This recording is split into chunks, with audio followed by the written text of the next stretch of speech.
नमस्कार सम्पूर्णमा। म यो समाजमा भएको जुन मानव बीचमा भइरहने विभेदका कुराहरू छन्, जातीय विभेदका कुराहरू छन्, मानव भएर एउटा मानवले अर्को मानवलाई जाति भनेर छुटाइरहेको जुन युगौँदेखि वर्षौँदेखि छ, एक खालको यो मानसिक भाइरस हो। मानवमा जात भनेको मानसिक भाइरस हो। जहाँसम्म जात भन्ने, जात लेख्ने कुराहरू छ, यो कुनै प्राकृतिक सम्बन्ध छैन, विज्ञान सम्बन्ध छैन। त्यसै कारणले यो जात भन्ने कुरा चाहिँ प्राकृतिक संगत र विज्ञान सम्बन्ध नभएको कुरा, प्रकृति सम्बन्ध र विज्ञान सम्बन्ध जुन कुरा छैन भने हामीले किन राखिरहेका छौँ? हामीले यसलाई किन राखेका छौँ? यो त मानवको संसार हो। मानवै मानव भएको ठाउँमा मानव भन्दा अर्को के हुन्छ? तपाईँ नाम पछाडि मानव लेख्नुहोस्। फल्ना मानव, राजकुमार मानव, किरण मानव, आशिष मानव र पछाडि सबै मानव हो।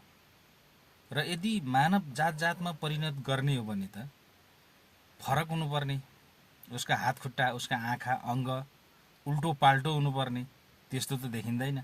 सबै एकै खालको छ, एकै खालका हात खुट्टा छन्।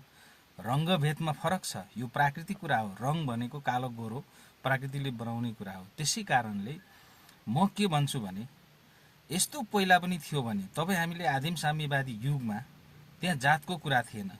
जति बेला तपाईँको रामायणको रचना भयो, भागवत गीताको रचना भयो, त्यहाँ कुनै जातको कुरा गरिएको छैन। सम्पूर्ण प्राणीको कुरा छ। आजभन्दा हजारौँ 5000 वर्ष अगाडिको ग्रन्थहरू जुन वेद र पुराणका कुराहरू पनि छन्, त्यहाँ त्यस्तो छैन। र विज्ञानले पुष्टि गर्ने ठाउँमा झन् त्यस्तो छैन। भनेपछि तपाईँ हामी कहाँमा किन छ? त्यसै कारणले यो जात प्रथा राखिराख्यो भने चाहिँ यो जात प्रथाले चाहिँ सदाबार यसले घटना गराउने, यसले चाहिँ द्वन्द गराउने, लडाइँ गराउने, कुटपिट गर्ने, एकपछि एउटा मानवले अर्को मानवलाई हेप्ने, त्यो पुर्खाहरूले राखेको भएर आजसम्म अहिलेसम्मको पिँढीले त्यसलाई मान्यो, जात प्रथा मान्यो। अब अझै हामीले त्यो जात प्रथालाई राख्न के गर्दैछौँ भने अर्थात् चाहिँ हिजो विगतमा सिपका आधार र कामका आधारमा जुन विभेद गरिएको थियो, भेदभाव गरिएको थियो, त्यो व्यक्तिहरूलाई आज फेरि एउटा शब्द कसरी राखिँदैछ भने अर्को शब्द फेरि मानवमा, त्यसलाई फेरि भोलिको हजारौँ वर्ष र आउने पिँढीको सम्मलाई पुर्याउनको लागि चाहिँ यो फटाडाकाहरूले, ती बदमासहरूले, ती खतरनाक दानवहरूले राखेका शब्दहरू जुन छ, दलित भन्ने शब्द जुन नेपाली फेरि मानव समाजमा अहिले 21औं शताब्दीमा त्यो पनि राखिरहेछन्। जस्तो यो चाहिँ 7औं 8औं शताब्दीमा राखिएको जात प्रथा चाहिँ जङ्गबहादुर राणाले बनाएको 1910 मा बनाएको एउटा जात प्रथाको स्टेन हो, त्यसको बिउ हो। त्यसै गरी अर्को त्योभन्दा अगाडिको चाहिँ सिन्धु घाटी सभ्यता र एउटा हार जितको लडाइँ र क्रान्तिबाट सुरुवात भएको एउटा जात प्रथा हो। र त्यो प्रथा अहिलेसम्म कायम रहेर अब पनि हामी के गर्दैछौँ भने समग्रलाई एकै ठाउँमा राखेर चाहिँ हामीले के गर्यौँ? फेरि हामीले 62-63बाट अर्थात् 72को संविधानबाट चाहिँ लिखित रूपमा चाहिँ दलित भन्ने शब्द जुन राखियो, त्यो शब्द नै कलङ्क हो, त्यो शब्द नै घातक हो। र आज त्यही शब्दको कारणले मान्छे कुटिने, मान्छे मारिने, अन्तर्जातीय विवाह भयो भने अहिले सामाजिक सञ्जालमा जुन घटनाक्रमहरू आइरहेका छन्, त्यसैको नतिजा हो। त्यसलाई जीवित राख्नको लागि ती दानवहरूले, ती फटाहरूले गरेको चाहिँ जुन कामहरू छ लिखित रूपमा राखे। र हाम्रो नेपालमा के भइरहेछ?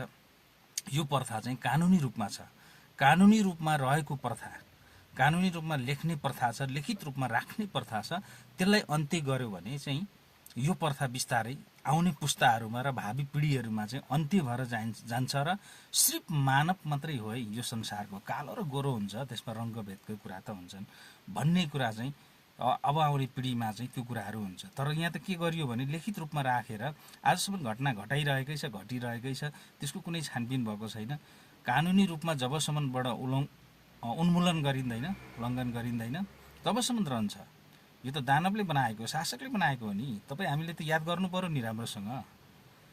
104 वर्ष 1910 मा जङ्गबहादुर राणाले बनाएको मुलुकी ऐनभित्र जुन जात प्रथा छ, लिच्छवी कालमा जात प्रथा थियो, मल्लकालमा जयस्थिति मल्लले बनाए एउटा प्रथा जुन संविधान बनाए। त्यसै गरी तपाईँको त्योभन्दा अघि मनु स्मृतिमा जुन थियो त्यसैलाई चाहिँ परिणत गर्दै ती शासक र फटाहरूले बनाएका, र त्यसलाई मान्नुपर्छ भन्ने छैन नि। 21औं शताब्दी विज्ञान र प्रविधि चलाउने, त्यसलाई मान्ने मानव त उल्टा र पाल्टी जात हुनु, मानवभित्र जात हुनुपर्छ भने मेरो बुझाइ र मैले बुझेअनुसार चाहिँ मानवभित्र यदि जात हो भने तपाईँको अङ्गहरू फरक हुनुपर्छ। प्रत्येक शरीरका अङ्ग फरक हुनुपर्छ। आँखा फरक हुनु पऱ्यो, नाक फरक हुनु पऱ्यो, मुख फरक हुनु पऱ्यो, आवाज फरक हुनु पऱ्यो र उसले खाने बस्ने उठ्ने ठाउँ बस्ने ठाउँ पनि फरक हुनुपर्छ। त्यसलाई मात्रै अर्को जात भन्नलाई मिल्छ र भन्न सकिन्छ। यो चाहिँ विज्ञान सम्मत मिल्न सक्छ र प्राकृतिक सम्मत मिल्न सक्छ। हवस् त, धन्यवाद। सबैमा चेतना होस् र लाइक कमेन्ट सेयर सबैले गरिदिनु होला भन्न चाहन्छु। धन्यवाद।